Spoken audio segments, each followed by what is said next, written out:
C'est compliqué d'aller à la guerre et au combat et de perdre sa vie quand on a une famille, ok? Mais les résistants français ne l'ont pas reproché à la population. Ils comprenaient qu'elle puisse avoir peur. Le FLN, l'ordre, c'était « tu fais partie de la solution ou alors tu fais partie de mon problème ». Ok?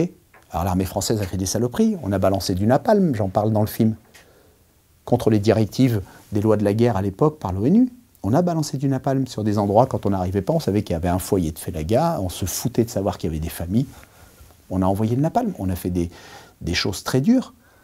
Mais qu'est-ce qui est pire? Qu'est-ce qui est pire? Une armée coloniale qui a toujours considéré les autochtones comme un corps étranger et qui, quand ce corps étranger se rebelle, l'agresse, ou les pseudo-libérateurs qui prétendent sauver le peuple et le massacrent pour le sauver.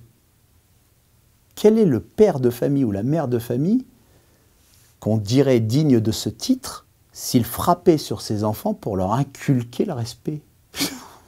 C'est absurde. On leur retirait la garde de leurs enfants. Et bien aujourd'hui, on voit qui est le FLN.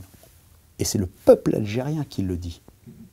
Voilà. Et que disent les anciens, ceux qui ont connu la période noire et qui ont connu aussi les années 60, ils disent on avait peur. On avait peur. Un jour, j'ai demandé à mon père pourquoi, et c'était quelqu'un avec qui c'était pas facile de discuter. Je dis pourquoi tu as quitté l'Algérie? Et il dit moi je suis un voyou et des plus grosses crapules, je les reconnais tout de suite. Je me suis dit ça va être compliqué avec eux. Donc il est venu en France et il a fait ce qu'il avait à faire.